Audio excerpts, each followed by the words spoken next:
no Evangelho segundo escreveu Lucas.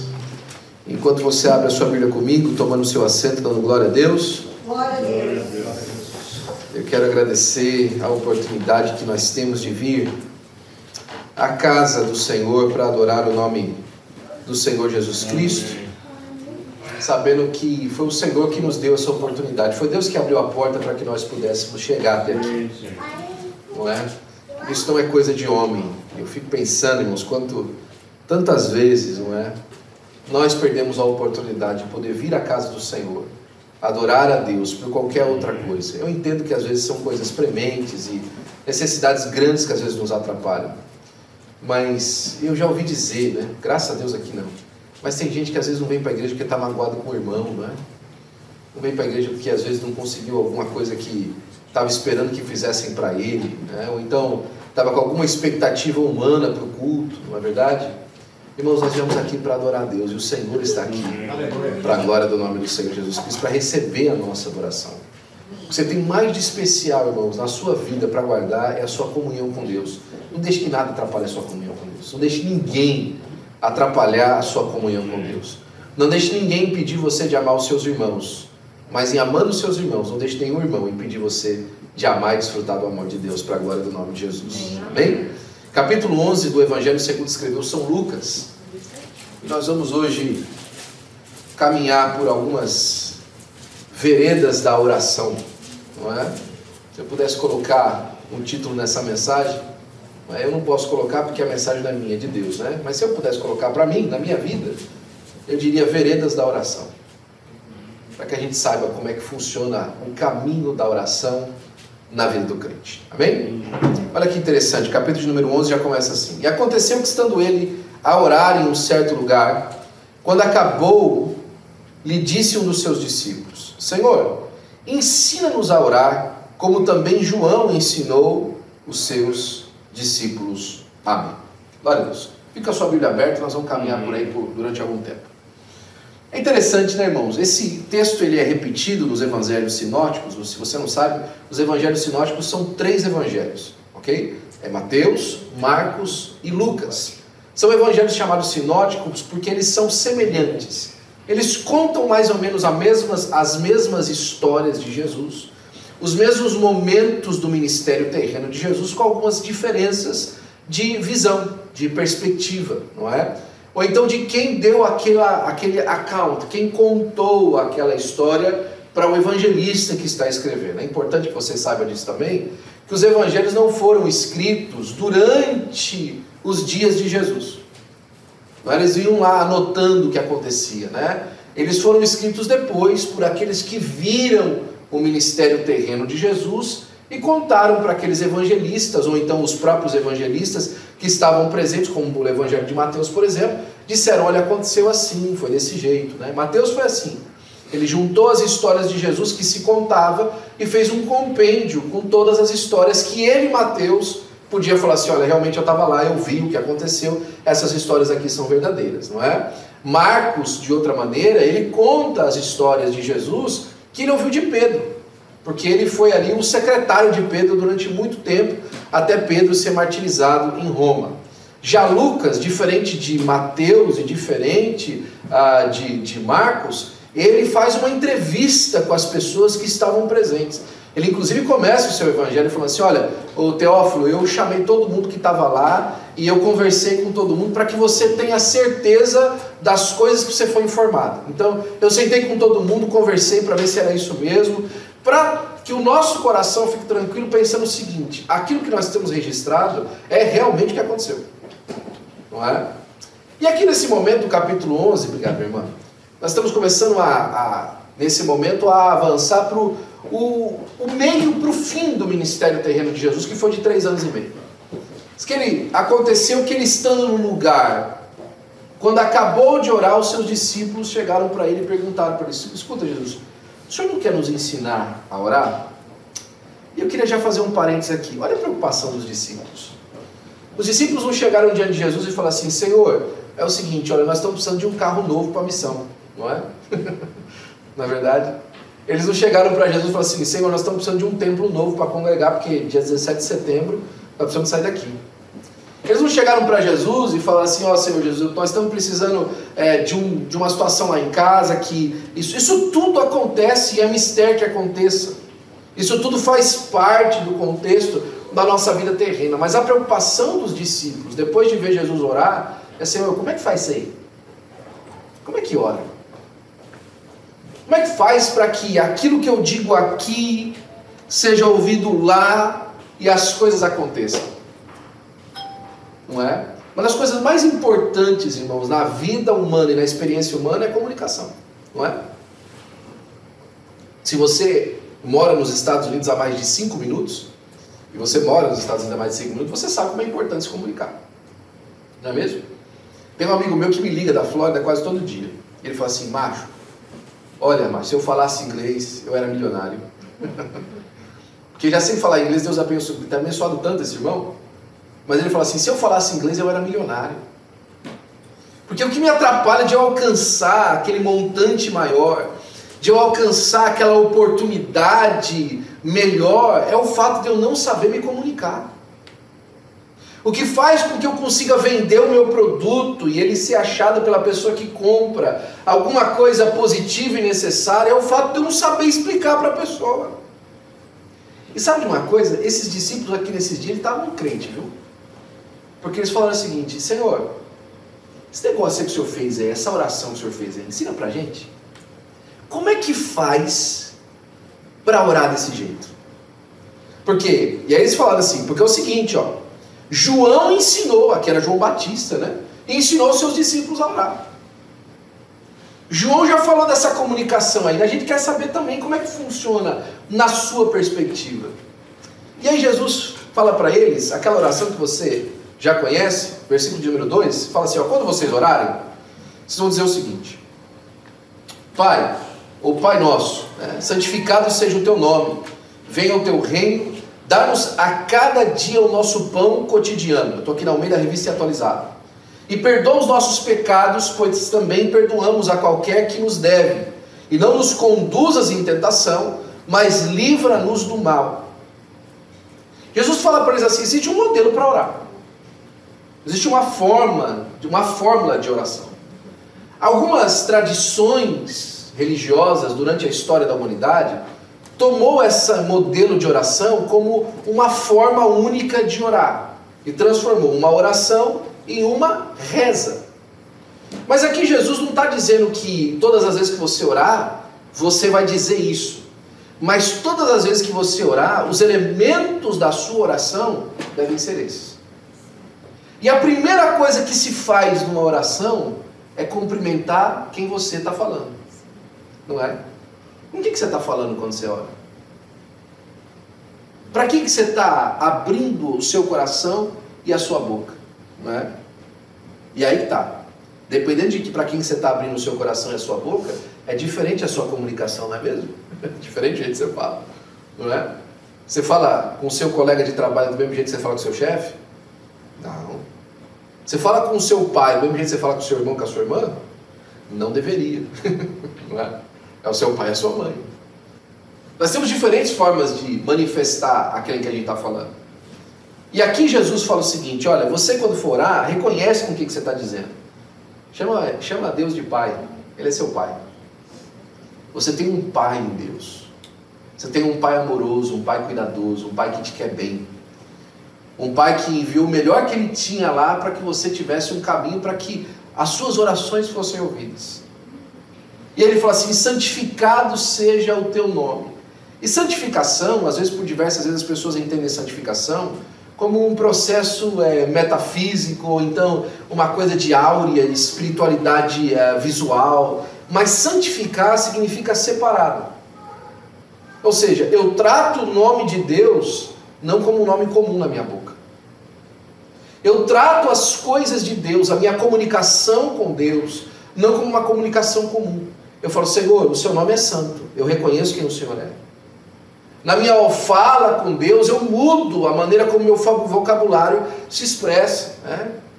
Certa vez uma pessoa veio para mim e falou assim, pastor, o senhor me olha assim meio doida, eu soltou um palavrão, mas Deus me ouve. Eu falo, como assim? Não é?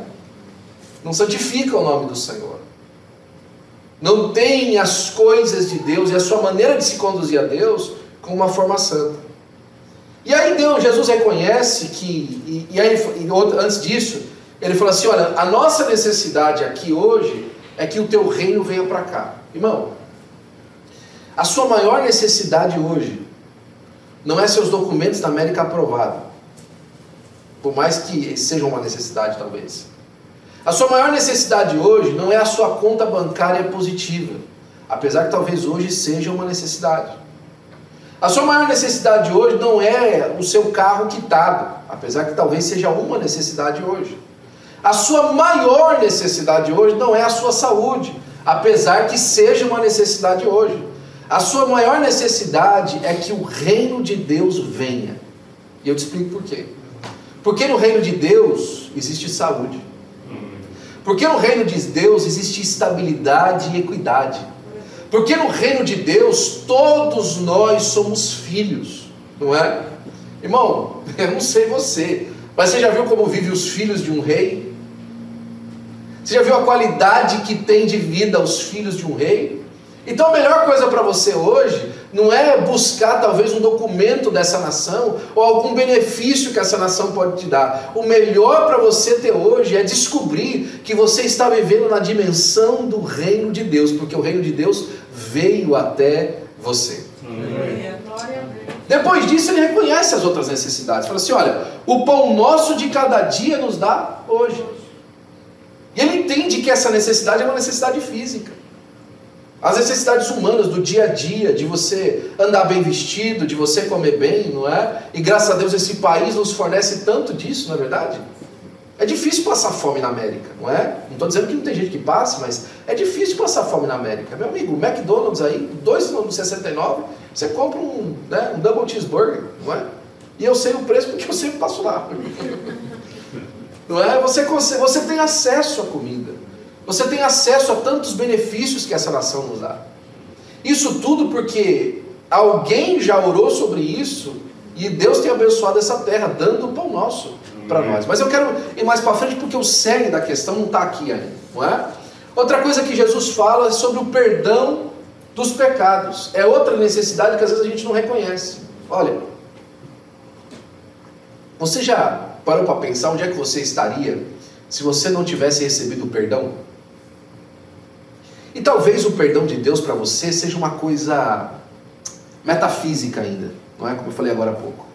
Talvez seja uma coisa que você fala assim, como é que eu vou entender o perdão de Deus assim, se eu não consigo manuseá-lo todo dia, não é? Talvez é uma coisa que você não para pensar. Deixa eu colocar uma outra perspectiva para você. Onde é que sua vida estaria hoje se pessoas que você magoou, pessoas que você fez alguma coisa de negativo para ela, que você ofendeu, não tivesse te perdoado? Se você não tivesse recebido o perdão dessa pessoa, se você não tivesse experimentado o perdão dessa pessoa. Essa é uma pergunta bastante pertinente, é verdade ou não é? Não é? Eu não sei se você já magoou alguém na sua vida. Eu vou dizer aqui logo, eu não sei guardar segredo, não é? Eu já magoei. Eu conheço pessoas que ficaram profundamente magoadas por causa de alguma coisa que eu falei, de alguma coisa que eu disse. E não precisa de muito para trás não, faz poucos dias. Não é? Que você tem que voltar atrás e olha, puxa vida, me desculpa, não é? Que eu falei isso, que você ficou chateado assim, ou que você entendeu isso dessa maneira, não é? Você tem que pedir perdão. E aí você recebeu o perdão dessa pessoa. O relacionamento foi estabilizado, a situação foi ali aplacada, e agora você consegue voltar a caminhar em paz, porque você recebeu o perdão de alguém. Pois é, aqui Jesus nos ensina a pedir o perdão de Deus. E por que Deus deveria nos perdoar? Porque todos nós somos pecadores. Porque todos nós, em algum momento da nossa vida, erramos o padrão de Deus de vida. E o padrão de Deus de vida é alto. E quando nós fizermos isso, aqui Jesus ensina, para que nós peçamos perdão a Deus, porque nós erramos o padrão dele. Só que ele coloca uma cláusula aqui que para mim é maravilhosa, não é? Apesar de ser brutal. Ele fala assim, olha, perdoa os nossos pecados, pois também nós perdoamos a qualquer um que nos deve alguma coisa. E Jesus nos ensina que o padrão de perdão de Deus está conectado com a nossa capacidade de entender que nós também precisamos não receber perdão das pessoas, mas perdoar as pessoas. Quanta gente andando, irmão, assim, com a vida desgraçada, literalmente, por falta de perdoar. E quem não perdoa, almoça com a pessoa, janta com a pessoa, toma café com a pessoa. Eu não sei se você passou algum tempo da sua vida magoado com alguém, não é? Mas quando você está magoado com uma pessoa, você toma café com ela, você almoça com ela, você janta. Ela não está presente com você, não. Mas ela está lá na sua mente, presente. Você está tomando café da manhã, você está pensando na pessoa. Que é o que a pessoa te fez, porque ela te ofendeu, não é? A sua história é contar o que alguém te fez. E Jesus está te ensinando hoje, olha, a medida do perdão que você recebe é de acordo com a medida do perdão que você dá, para a glória do nome do Senhor Jesus Cristo. Mas vamos lá. E aí ele pede, olha, não nos conduzas em tentação, não deixa a gente ser conduzido à tentação, mas quando a tentação chegar, nos livra do mal. E essa aqui é uma das duas vezes que Jesus apresenta a oração do Pai Nosso. E a partir do versículo 6, que é onde eu quero começar a construir agora o cerne da questão, depois dessa introdução rápida, é que ele começa a contar uma parábola. Jesus ensinou a orar, os discípulos viram a oração. Jesus ensinou um método de oração, um modelo de oração. Na verdade, ele ensinou um modelo. E agora ele vai ensinar um método. O modelo e o método são diferentes. O modelo, às vezes ele diz o tipo, mas o método, ele tem consigo a intensidade. O modelo fala para você a respeito do como, mas o método tem também uma certa posição que diz para você a força. Ok? Você pode copiar o modelo, mas se você não tem junto o método, você não sabe o que fazer. O jiu-jitsu aí dá para provar isso, né? Você pode olhar de fora toda a maneira como a pessoa faz o golpe. Mas se você não entra para entender o método da força que você tem que colocar, da maneira como você tem que colocar as alavancas, você não consegue chegar na posição e fazer exatamente o mesmo golpe. E agora Jesus começa a falar o seguinte, olha, eu vou contar um negócio para vocês, uma história para vocês. Qual de vós vai ter um amigo que se for procurar ele à meia-noite e lhe disser, amigo, me empresta 3 pães? Põe isso para você. Que tipo de amigo é aquele que você consegue ligar de madrugada e pedir alguma coisa? Não é? É todo amigo que você pode pegar o telefone e ligar de madrugada? É todo amigo que você pode chegar e bater na porta? Não é verdade? Jesus está fazendo uma referência aqui de uma coisa muito especial para nós. Ele fala assim, olha, pois que um amigo chegou e disse, qual terá um amigo que ao procurar meia-noite diz, amigo, me empresta 3 pães? Porque um amigo meu chegou na minha casa vindo de caminho e não tem o que lhe apresentar. E olha só que interessante. Amigo, me empresta alguma coisa, porque eu tenho um problema que não é seu, e eu não tenho como resolver o meu problema que não é seu, e você pode me ajudar. Aí a conta de número de amigos que você pode fazer, isso é menor ainda, não é? Não é mesmo? Porque talvez você ligue um amigo que é associado com esse problema. Rapaz, eu tenho um amigo aqui que se eu ligar para ele, ele está envolvido comigo nesse problema aqui também, ele pode me ajudar. Não é? Mas Jesus está falando para nós de um amigo que recebeu um outro sujeito em casa, e porque ele recebeu aquele outro sujeito, ele agora precisa de ajuda do outro. Olha que interessante. Vamos lá, vamos continuar aqui o texto, que está interessante isso aqui, né? E se ele não responder dentro de casa e disser, não me importunes, porque já estou de porta fechada, os meus filhos estão comigo na cama, não posso levantar para te dar esses pães. Ou seja, um amigo que também é tão amigo seu, que tem coragem de falar assim, eu não vou fazer não. Ah, rapaz, uma hora dessa aqui, eu estou falando de intimidade, não é? Jesus está falando de uma intimidade profunda, não só de um amigo que pede, mas um amigo que tem capacidade de recusar. Porque tem amigos que chegam para você e te pede, e pela sua amizade com ele, você não tem capacidade de recusar, é verdade ou não é? Tem gente que se o telefone tocar e você vê aquele fulano de tal, falando, isso aqui não tem como eu deixar de atender, e qualquer coisa que vier da outra linha eu tenho que fazer. Você tem amigos assim? Por conta da amizade que você tem, daquilo que aconteceu entre você e a pessoa, não é verdade? Mas Jesus está falando aqui de um amigo que está em par de igualdade. Não vou não. Não vou não, já está tudo pronto aqui. Ah, eu não vou não, né? Vamos para a Glenda lá no culto? Não vou não. É um amigo que está em par de igualdade, né? Que pode dizer não para você, que tem condição de dizer não, e você não vai ficar ofendido porque você sabe da amizade que você tem. Mas aí Jesus continua.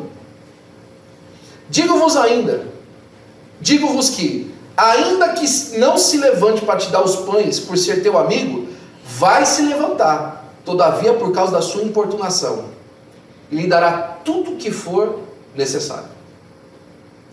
Ainda que ele tenha condição de negar você, de tanto você ficar assim, não, meu amigo, não faz isso, eu não preciso de você. Não, você precisa me dar. Acorda, rapaz, é rapidinho, aí levanta aí, meu amigo. Os meninos nem vão acordar. Acende só a vela só para você ir, não precisa de acender a vela da casa inteira. Eu só estou precisando de 3 pão, rapaz, pelo amor de Deus, amanhã eu te pago, eu te dou esses pão de volta. Não é? Por causa da sua insistência, ele vai fazer. Aí Jesus fala assim para a gente: digo-vos que, eu vos digo ainda, pedi e dar-se-vos-á, buscai e achareis, batei e abre-se-vos-á. O que Jesus está dizendo? Olha, aprenda que para receber as coisas do céu precisa de ser insistente. Aprenda que para viver uma vida de oração precisa ser insistente. Eu te dei um modelo, agora eu estou te dando um método. Eu te dei um modelo de como orar, agora eu estou te dando um método. Insistentemente. Você não vai orar uma vez só por essa causa. Você não vai orar só um dia por isso. Não é? Alguns dos patriarcas da fé oraram por mais de anos, mais de décadas, por um filho. Israel, por 400 anos, esperou uma promessa. Abraão morreu sem ter enxergue a promessa, orando por ela. Precisa insistir. Tem coisa que você não está recebendo porque você não está insistindo. Tem coisa que você não está alcançando, não é porque você está orando errado, é porque você está orando pouco. É porque você não está insistindo, não é? Daniel, quando foi falar com Deus que ele entendia que os 70 anos do cativeiro do povo de Israel já tinha chegado ao seu limite, ele foi orar. E começou a orar. Por 28 dias ele orou. Quando o anjo chegou para dar para ele a resposta da oração dele, ele falou assim: Daniel, desde os dias que você se colocou a orar por esse negócio, eu tinha saído com a resposta já. Só que o príncipe da Pérsia, que era uma entidade maligna, me impediu. E eu só cheguei agora. Eu preciso de pedir para Miguel vir me ajudar. Agora, você já pensou? Se o anjo chegasse com a resposta e Daniel já não estivesse mais lá? Sabe que tem muita coisa que os crentes pedem, porque quando chega o tempo, ele já não está lá no mesmo lugar? Ele já não está na mesma expectativa? Ele já não está na mesma disposição? Ele já não está mais pronto para receber? É claro, Provérbios nos explica isso, que a esperança demorada adoece o coração. Mas o que você precisa de fazer com a esperança então? Renova a sua esperança. Porque aí chega um outro princípio aqui que Jesus vai dizer. Versículo 10 ainda ele diz: porque qualquer que pede, recebe, e quem busca, acha, e quem bate, abrir-se-lhe-á. Olha que interessante. Jesus falou que era uma reação ligada à sua ação. Olha, é simples. Qualquer que pede, recebe. Não tem como não pedir e não receber se você for insistente, não é? Eu lembro quando eu queria fazer um curso do Dr. Ravi, lá em Chicago. Acontecia todo ano em Chicago no verão. A primeira vez que eu fiz esse curso foi em 2011. E eu falei: Senhor, abre a porta, seria uma bênção se eu conseguisse ir e tal. E, né? Não fui. 2012, Senhor, abre a porta, seria uma bênção que eu queria ir, se eu pudesse ir e tal. Não fui. Quando começou o ano de 2013, eu tive uma situação em fevereiro e fiquei chateado com Deus. E fui orar na minha casa. Eu lembro, o sofazinho vermelho lá da nossa sala, a Ana estava grávida do Noah. E eu fui orar a Deus, fui lá, me ajoelhei. Senhor, eu peço as coisas para o Senhor não abre a porta, o Senhor não faz. E comecei lá e esbravejar e dar os meus direitos e minhas razões para Deus, né? Cheio de razão, não é? Cheio de questões, cheio de manifestações do meu desgosto por Deus não ter tido aberta a porta para mim. E aí comecei: Senhor, eu quero estudar, não tenho condição. Eu quero ter mais livro em casa, não tem dinheiro. não é? E é esse curso do Rav aí que eu queria fazer. Faz 2 anos que eu peço para o senhor não abre a porta. Na hora eu ouvi a voz de Deus na minha sala. Na minha sala, na sala onde eu estava, eu ouvi audivelmente Deus falando comigo. E Deus me fez uma pergunta. E a pergunta que Deus fez foi o seguinte: você está me pedindo alguma coisa ou você está dizendo que eu não tenho capacidade para dar? E eu comecei a chorar mais ainda, agora de vergonha. Eu falei: o senhor tem razão, Senhor. Eu estou pedindo, eu quero ir lá fazer aquele curso lá. Aí Deus me falou assim: escreve um e-mail para eles. Aí no meu coração. Aí eu falei: o que eu escrevo? Fala que você quer e não tem dinheiro. E não tem dinheiro. Eu literalmente sentei no meu computador, peguei um e-mail do pessoal lá do curso e escrevi para eles: I wanna go, don't have money. Esse foi meu e-mail para eles. I wanna go, don't have money. E bem desse jeito mesmo assim. I wanna go, don't have money. Se você me conhece, você sabe que o meu inglês está um pouquinho melhor do que isso. Mas naquela época era isso aí, né? E aí eu falei assim: como é que eu assino? E Jesus me falou assim: Lucas, capítulo de número 11, versículo de número 9 e 10. Aquele que bate se abre, aquele que pede recebe. Manda para eles o versículo. Mandei. Semana seguinte estava com um pastor no McDonald's. Falei: pastor, mandei um e-mail lá para o pessoal do RAP para ver se eu consigo fazer aquele curso. O pastor olhou para mim e falou assim: meu filho, meu pai tem uma frase que é a seguinte: ninguém nunca ficou mais pobre por pedir alguma coisa. Eu falei: é verdade, pastor. Glória a Deus. Passou 2 semanas, eu fui enviado para fazer um curso rápido sobre adoção de escolas da nossa igreja. Fiz aquele curso. No final do curso, que a pessoa falou amém, chegou um e-mail no meu telefone: parabéns, o seu scholarship foi aceito. Eu falei: scholarship do quê?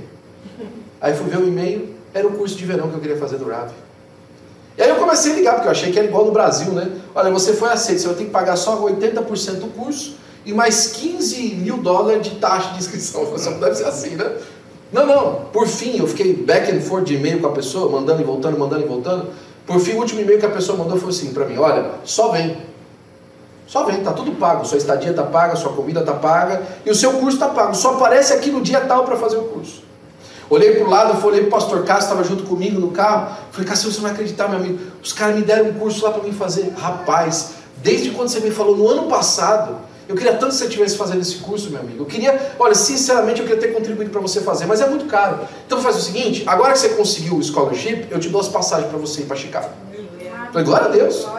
Benção, não é? Cheguei e contei para o pastor falou assim: não, mas você não pode ir lá ficar uma semana fora do trabalho aqui e tal, e ficar sem dinheiro no bolso. Então é o seguinte: nós vamos segurar seu salário vai ser normal essa semana, você vai pegar uma semana de férias, nós vamos pagar seu salário normal e dó $300 aqui para você comer, tomar um cafezinho lá durante esses dias.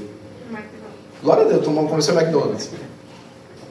Cheguei lá um dia antes, e aí fui pregar na igreja do pastor Jada. O pastor Jada: eu não posso deixar você sem uma oferta, e me deu uma oferta ainda. Eu fui e voltei, irmão, com $500 no bolso. Passaram-se 3 meses, não é? E nesse interim, uma livraria da região me adotou. E todas as vezes que chega uma novidade, até hoje eles me mandam livros. De graça, naquele mesmo período. E quando eu voltei, passaram-se 3 meses, um pastor me liga. Amigo nosso, estava em Dallas. Ele falou assim: rapaz, você está famoso, hein? Eu falei: como assim? Você está na capa da revista do homem aí que você foi fazer o curso? Está você e ele conversando na capa da revista trimestral, é você e ele conversando. Até hoje eu tenho essa revista lá em casa, não é? Aparecendo eu e ele conversando.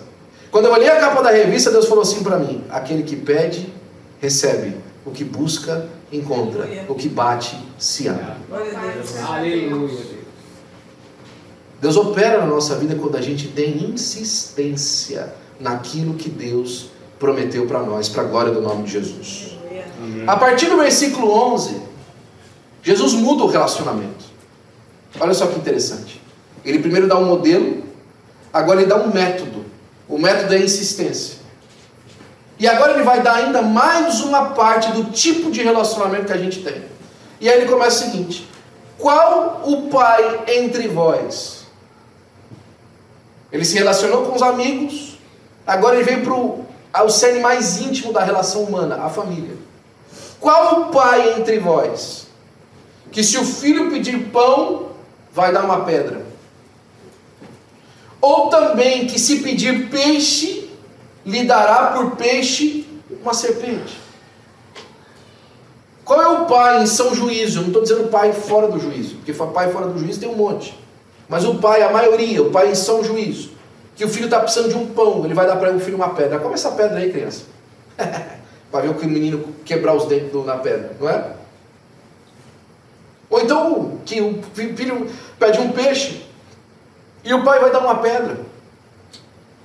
Jesus está recorrendo, uma serpente, Jesus está recorrendo a maior tipo de intimidade de relacionamento entre uma família, a subsistência da próxima geração. Pare para pensar nessa conotação tão simples da caminhada de vida. Lembre-se que você começou a sua oração chamando Deus de Pai. E qual o pai que um filho pede alguma coisa e o pai dá alguma coisa que ele não precisa? Não é?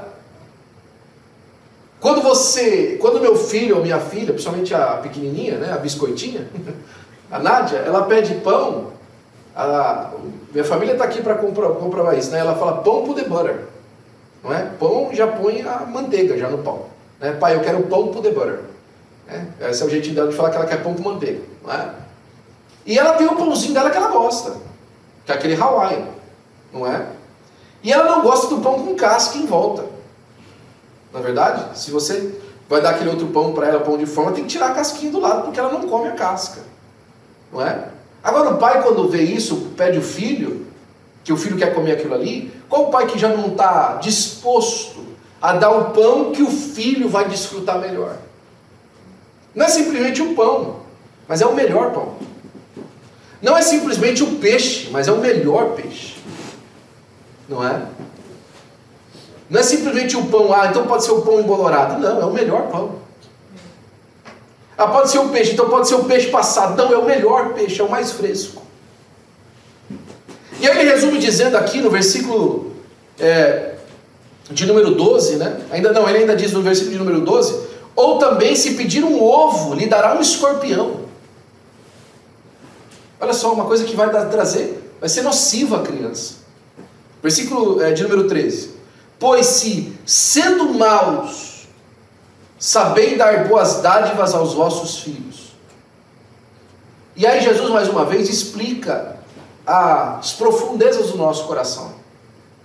Porque por diversas vezes nós fazemos as coisas por conta do egoísmo que a gente tem. Já fez alguma coisa para alguém, porque falou assim, olha, se eu não fizer isso aqui, vão falar isso aqui de mim. Já fez alguma vez isso, alguma vez na sua vida? Aí tem que fazer, irmão, porque senão vão falar isso aqui de mim. Já fez isso? Eu já fiz, tá? Se você não quiser confessar, eu confesso. Eu já não sei guardar segredo, falo logo. Não é? Eu já fiz. Eu já fiz alguma coisa para alguém e falou, não, isso aqui tem que fazer, meu amigo, senão vão dizer que, não é? Que eu não sou generoso, ou que eu sou mão de vaca, então tem que fazer, não é? Fui constrangido a fazer. Já fez algo isso alguma vez? Eu já fiz. Isso expõe a maldade do nosso coração. Quantas vezes as nossas atitudes não é pela bondade que a gente tem em nós, mas é para a gente não se passar por aquilo que a gente é mesmo. É mal, não é? Certa vez alguém disse, eu acho que foi Charles Spurgeon que falou, né? Assim, escuta, pastor, o senhor não vai ficar bravo não do que falaram do senhor? O senhor viu o que falaram do senhor? O senhor viu o que disseram a respeito do senhor? Eles disseram só isso? Se eles soubessem realmente quem eu sou, é melhor ficar só com essa ofensa aí, né? Porque se eles descobrissem mesmo quem eu sou dentro de mim, as coisas que eu tenho capacidade de pensar, os homicídios que eu já pensei na minha cabeça, as malignidades que eu já pensei na minha cabeça, se os meus pensamentos fossem de verdade abertos ao público, eu acho que não tinha ninguém aqui para me ouvir hoje. Porque a realidade é que nós, na nossa humanidade básica, sem auxílio do Espírito de Deus, somos maus. E eu posso falar por mim, talvez você possa falar por você. Mas nós temos capacidade da malignidade dentro de nós muito profunda. Não se espante, irmãos, quando você vê atrocidades acontecendo aí fora. É apenas o homem sendo homem longe de Deus. Aí nós a capacidade. Alguns dias atrás eu passava numa dessas ruas de Los Angeles, onde tinha bastante das cabaninhas, não é? E eu olhei para aquela cabaninha e falei para a Ana assim do meu lado, você sabe qual que é a minha diferença entre eu aqui dentro desse carro, com a minha família em volta, e aquela pessoa ali na rua vivendo naquela barraquinha? Sabe qual a diferença entre nós? uma má decisão a mais. Uma. Apenas uma decisão mal feita pode colocar nesse caminho de amanhã estar morando na rua. De amanhã estar completamente longe. Uma má decisão. E você sabe quem me acudiu para que essa má decisão a mais não tivesse acontecido? O meu Pai eterno, Ele que me ajudou. Ele que estendeu a sua mão para mim e me evitou de ter tomado aquele próximo passo, que talvez fosse um passo fatal. Se vós, sendo maus, saber dar as boas coisas aos vossos filhos, quanto mais o Pai Celestial dará o Espírito Santo àqueles que lhe pedirem. E aqui eu volto mais uma vez ao início da nossa conversa e partindo para o final. Qual tem sido os verdadeiros pedidos que nós temos feito para Deus? O que é que nós temos pedido para Deus? Como nós temos aproveitado essa comunicação aberta? Que tipo de protocolo nós temos usado para apresentar a Deus as nossas necessidades e receber dele auxílio? Isso é importante. Hoje nós estamos no culto que a gente tem um nome para esse trabalho que chama Friends Forever, amigos para sempre, não é?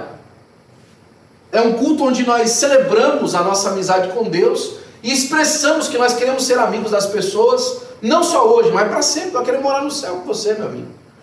Eu quero morar no céu juntinho com você. Eu quero que quando eu abrir assim, a minha janela de manhã, Renan, tudo bom, meu amigo? Como é que você está? Como é que passou? Não tem noite lá? Então, como é que você passou os últimos 100 milhões de anos da sua vida? Porque lá a gente é eterno. Não é verdade? Vamos poder celebrar a vida inteira. E nessa perspectiva dessa morada para sempre com Deus, como é que eu tenho gasto esse protocolo de comunicação? Que vantagem eu tenho tomado para que a minha vida caminhe todo dia? Como é que eu percebo esse caminho de glória? Ou se realmente eu percebo ele? Essa vereda da oração, esse caminhar em oração. Como é que eu tenho tomado posse e auxílio para a minha vida cotidiana? Jesus está falando o seguinte, olha, quem pediu o Espírito vai receber do Pai. Só que o mesmo texto dito por Mateus, lá nos Sinóticos, ele vai falar que quem pedir bens vai receber dádivas também. E como é que faz? Bens e dádivas e o Espírito Santo.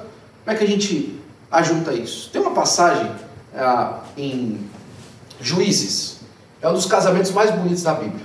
Okay? Eu vou encurtar porque a gente já está chegando no final. Lá no capítulo 15 de Josué, capítulo 15 de Josué, ou o primeiro capítulo de Juízes, conta a mesma história.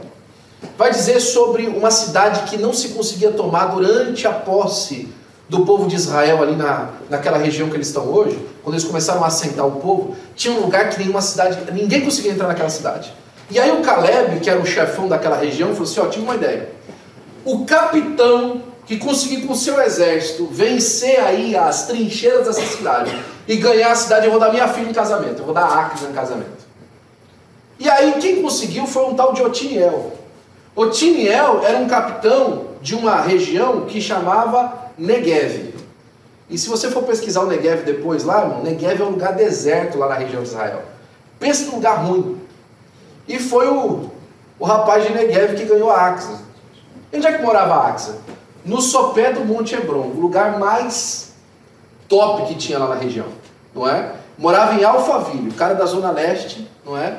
Conseguiu a mão da moça que morava em Alphaville, não é? Parece essa história com a de alguém? Parece caminho, não é? Não é Barueri, não é Alphaville, não. Mas ele conseguiu a mão da moça, não é verdade? Quando está acontecendo o casamento, era comum a esposa toda ataviada, toda cheia dos penduricalhos dela e tal, e eles colocavam ela em cima de um jumento, que era um animal nobre, by the way, tá? Colocava ela em cima de um jumento, e o rapaz sai levando a noiva embora depois do casamento. Quando ela está em cima do burrinho, e ele está levando, ela pega e fala assim, Otiniel, pede para o meu pai uma terra, ou alguma coisa lá, porque a terra lá é seca. E a Bíblia deixa dizer que Otiniel ignora ela. Não é? Por quê? Irmão, quando você é funcionário, ou quando você está recebendo um prêmio, É falta de educação. Escuta, o prêmio é esse aqui? Será que não dá para... Não é verdade? Qual que era o prêmio? O prêmio era a AXA. Esse era o prêmio. Se você está se relacionando com Deus, fala assim, eu estou indo na igreja, eu preciso então de, né? Estou vindo aqui para o senhor vem de lá para cá para mim e tal. Bom, então se contenta com o que você tem. Você está vivo? Estou vindo aqui, estou gastando esse tempo da minha vida com o Senhor. Aí Deus fala assim, então tá bom, estou gastando esse tempo aqui da sua vida com você, então você pode ter sua vida. Se é assim, se é toma lá da cá, irmão, se contenta com o que você tem. Não é? O Tiniel falou assim, não, já consegui a noiva, tá? Ó, beleza, né? Eu vou pedir mais pro homem, vai que o homem falou assim, então a noiva é outra coisa. Não é? Ela não fala nada. A Axa não fica, ela fica... Sabe o que ela faz? Ela desce do jumento. Ela desce do jumento. E ela fazer isso naquele momento ali era uma humilhação. Por quê? Porque ela estava ali naquele momento de glória, era a noiva.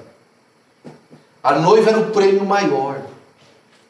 A noiva era a glória do guerreiro.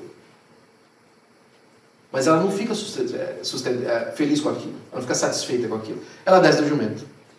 E ela desce do jumento e vai falar com o pai dela. Quando ela vai falar com o pai dela, que é o Caleb bate o olho e fala, não, essa menina aqui, eu vi parir.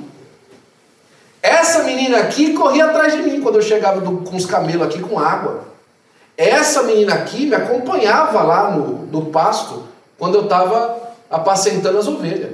Essa menina aqui me viu muitas vezes chegar da batalha, me viu muitas vezes sair para a batalha. O rosto eu conheço. O rosto dessa menina eu conheço. E ele olha para ela e fala assim, o que foi, Axa? O que aconteceu? E ela fala assim, pai, a terra para onde eu vou é uma terra seca. Me dá, então, pelo menos uma fonte. Aí Caleb olha para ela e fala assim, não, minha filha, uma não. Eu vou te dar as fontes inferiores e as fontes superiores. Aleluia. Por quê? Porque com o pai é diferente, filho. Com o pai é diferente. Quando você conversa com seu pai é diferente. Você não tem coragem de pedir para um patrão aquilo que parece demais. Mas para o seu pai você tem coragem. Pai, me dá uma Ferrari. Não é? Com seu pai você tem coragem de pedir o que for. Você tem coragem de falar para o seu pai as coisas mais doidas que tem. Por quê? Porque é teu pai. Axa usou a porta que ela tinha. Ela não era a noiva do Otiniel, ela não era só a esposa dele, ela era a filha do Caleb.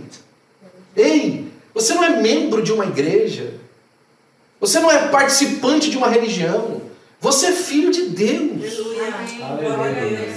Você tem aberto acesso ao céu. E se você pedir, Deus tem dádivas e bens para você viver nessa terra, as fontes inferiores, mas Ele também tem o Espírito Santo, que é a fonte superior para você. Você tem as duas fontes à sua disposição hoje. O que você precisa é usar, de novo, pelo modelo, insistir no método, para que você desfrute do relacionamento com Deus. E eu termino por isso aqui, esse aqui é o último. Me ajuda, Clarinha, fazendo um favor. Pois vós sendo maus, sabei das boas dádivas aos vossos filhos, quanto mais vosso Pai Celestial dará o Espírito Santo àqueles que os pedirem. E estava expulsando um demônio, o qual era mudo. E aconteceu que, saindo o demônio, o mudo falou, e maravilhou-se a multidão. Pastor, o que isso tem a ver com a mensagem? Tem a parte mais profunda. Quem tem essa comunhão com o Pai, recebe dele autoridade para a vida. Irmão, você não precisa de mais $1 do que você já tem. Que é isso, pastor? Eu vou falar para mim então. Eu não preciso mais $1 do que eu tenho. Talvez você não acredite no que eu estou falando. E se minha esposa ouvir, talvez ela me bata. Eu não preciso mais $1 do que eu tenho. Eu não preciso de dirigir um outro carro. Eu não preciso de morar em outra casa. Eu não preciso de um acesso a alguma coisa que eu não tenho hoje. O que eu preciso hoje é a autoridade da parte de Deus para viver nessa terra como genuíno filho de Deus. É isso que eu preciso.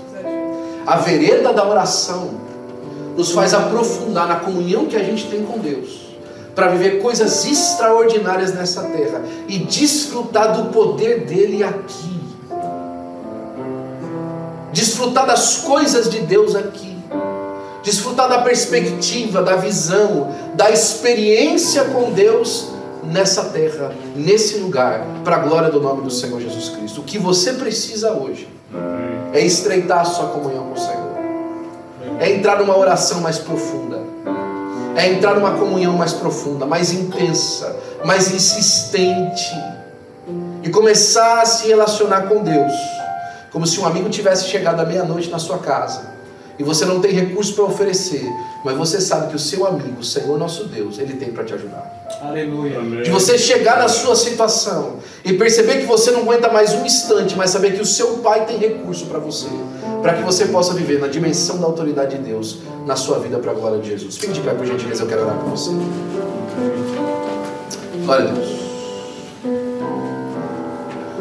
Eu quero te convidar nessa manhã para entregar a sua vida para Jesus. Talvez você já muitas vezes ouviu essa oração, ouviu esse apelo, não é? Mas você nunca de verdade entendeu o que era entregar a sua vida para Jesus, de que era receber a paternidade de Deus como seu Pai, através do sacrifício que o seu irmão mais velho fez, de receber de verdade o caminho de vitória que Deus te oferece, através de trocar os seus recursos terrenos por esse recurso enorme que é viver na dimensão da pessoa do Senhor nosso Deus. Se Deus falou com você e você quer receber uma oração, recebendo Jesus como seu Salvador, eu quero que você levante uma das suas mãos e venha aqui à frente, que eu quero orar por você. Enquanto Deus fala nos corações e nas vidas, eu quero convidar você que está difícil com esse recurso que você tem vivido aí, está apertado para você, e você já começou até a pensar se valeu a pena fazer o que você fez. Será que valeu a pena eu sair de lá de onde eu saí para vir para cá? Será que valeu a pena de verdade eu tomar essa decisão tão esdrúxula hoje aos meus olhos, tão cheia de pormenores, isso que hoje meu coração leva a pensar? Parece que eu já perdi tanto fazendo isso, será que eu vou perder ainda mais? Hoje o recurso do céu está aberto para você. O Negev vai se encher de água. O Negev vai se encher de água, e a colheita do Negev vai ser grande. A colheita desse deserto vai ser extraordinária. Mas hoje você precisa de descer do jumento e vir à presença do seu Pai e falar assim: Pai, manda uma fonte de água, eu preciso do teu Espírito para me ajudar, eu preciso da iluminação do teu Espírito Santo para mostrar para mim o caminho que eu preciso de andar. Se Deus falou com você, vem à frente, eu quero orar por você também. E por fim, você que hoje só precisa de um tempo de comunhão com o seu Pai. Senhor, eu preciso de Ti, eu preciso de estar perto do Senhor. Senhor, Pai, eu não quero ser como um filho pródigo, que só aproveita da herança, mas não aproveita do Pai. Só aproveita do recurso, mas não aproveita da comunhão. Eu quero aproveitar da comunhão, eu preciso aproveitar da comunhão. Eu quero orar por você também, em nome de Jesus. Nós vamos cantar por 30 segundos. E nesse tempo eu quero que você venha à frente, em nome de Jesus.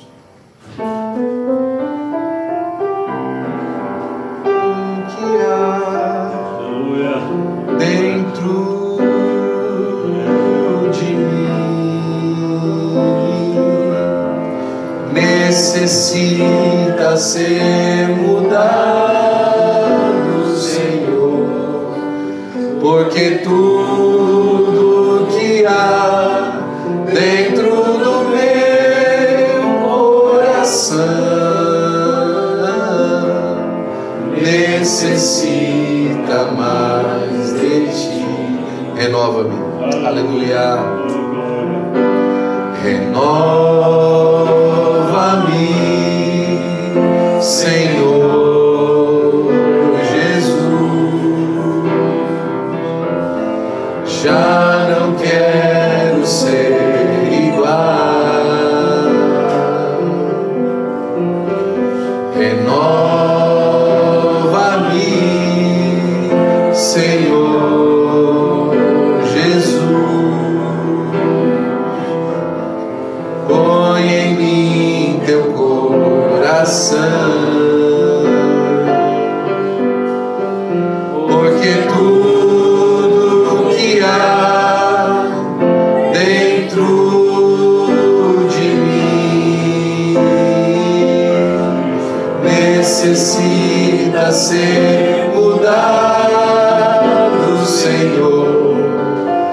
porque tudo que há dentro do meu coração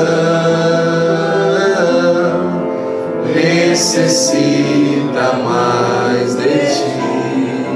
Senhor, meu Deus e meu Pai, no nome de Jesus, teu Filho, Senhor, eu quero te agradecer pela bondade do teu coração, Senhor, Pai, de estarmos na tua presença na manhã desse dia.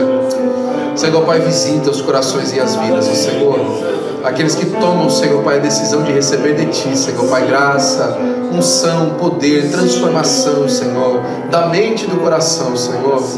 Ah, Senhor, Pai, nessa manhã vai visitando, Senhor, as questões, ó Senhor, e vai derramando, Senhor, da tua parte, Pai. Senhor, Pai, como um amigo, Senhor, importuno, nós viemos diante de ti, Senhor, pedir ajuda, Senhor. Mas também, Senhor, Pai, como filhos, ó Senhor, sabendo de um Pai amoroso que temos, também chegamos aos teus pés, ó Senhor, Pai, para lhe pedir ajuda.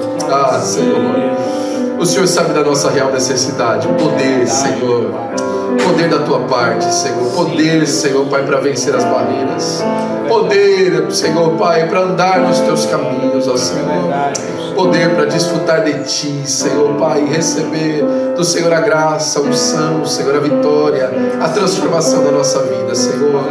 Senhor, Pai, toma, Senhor, mais uma vez nas tuas mãos, ó Senhor, nas nossas vidas. E, Senhor, nós para sempre te daremos a honra, a glória e o louvor, em nome de Jesus. Amém e amém. Glória a Deus.